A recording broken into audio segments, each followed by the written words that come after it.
haven't seen my previous video on accuracy and precision with error measurements, you're going to want to watch that before watching this portion of the video.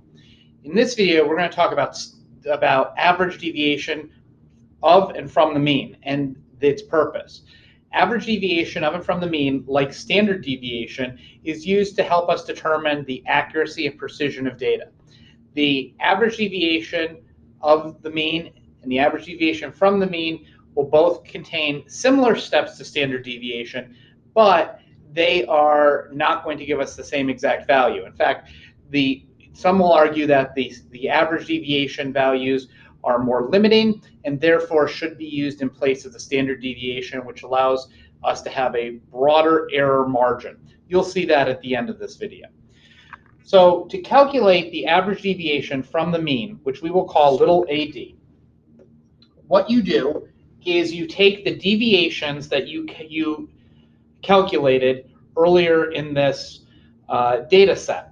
You will take this data and you will add them together.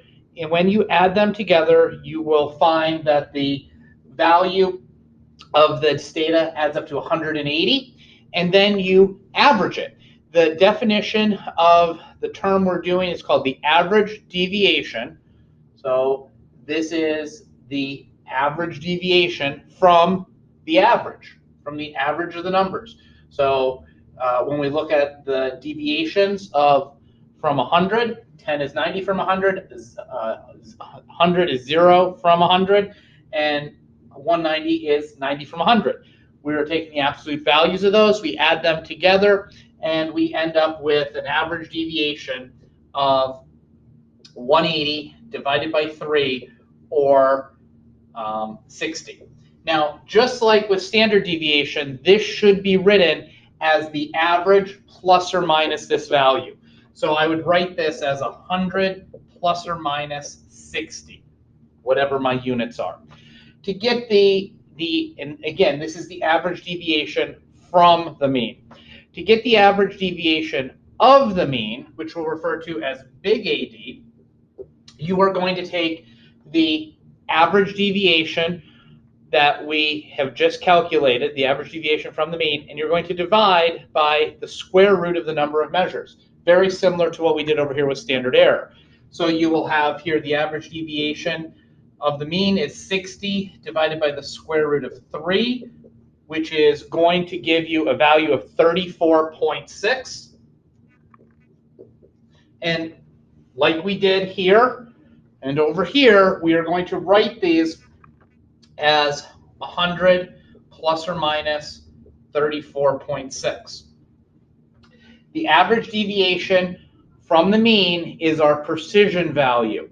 The average deviation of the mean, big AD, is our accuracy value. Precision and accuracy. Note that like the standard deviation, the first thing you calculated was the precision, and then you use that precision to help you calculate the accuracy. Just like over in standard deviation, if you have to, in an experiment, decide between precision and accuracy, precision is what we always are aiming for, because precision allows us to have repetition in the experiment. It tells us there's repetition in the experiment, and it also allows us to make a prediction of what future data would look like. It's great to be accurate, but accuracy requires there to be a theoretical value. Not every experiment has a theoretical value.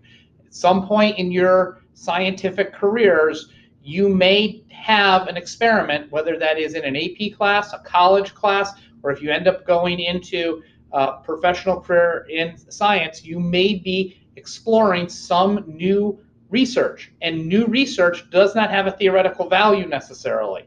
You are the first person to be researching that, and you are creating a foundation for future experiments to be based on.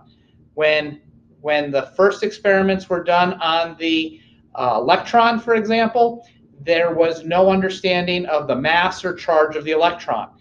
The scientists doing the experiments to figure out the mass and charge of the electron needed to do multiple experiments that were very precise and created repetitive values before we were able to say, hey, the charge of an electron is negative 1.6 times 10 to the negative 19th coulombs, or the mass of an electron is 9.11 times 10 to the negative 31st kilograms.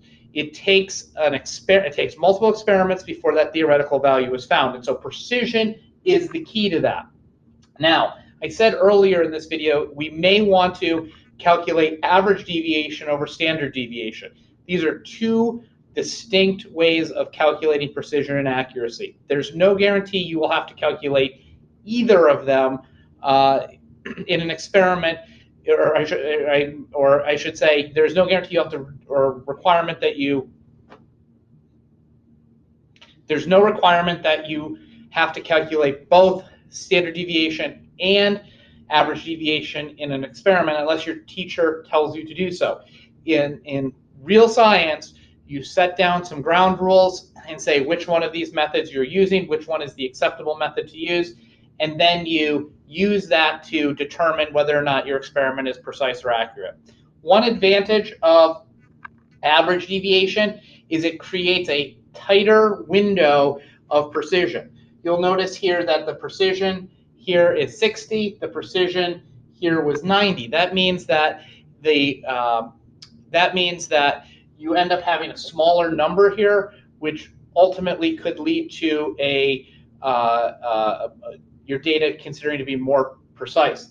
On the counter of that, we find that the average deviation has a smaller value than the standard error, which means that your range of accuracy is also tightened up. What this ultimately leads us to understand is that if we are using average deviation, we are limiting our success rate. This is when we're very confident. We use this calculation to be able to give us more assurance than the standard deviation. The accepted way of doing error in most facilities, though, today is a standard deviation, and you will need to know how to use this. One thing that you will find, though, one of the criticisms of standard deviation is that standard deviation gives the outliers extra significance because you're squaring those outliers, which makes their impact much greater. Whether you're using standard deviation or average deviation, again, in this class is going to depend on what the teacher tells you the correct calculation is for the experiment based on their experience and what we're looking for. But in terms of calculations, you're going to want to be able to calculate both average deviation from the mean, average deviation of the mean, standard deviation, standard error, and percent error on any exams that come your way. Have a wonderful day.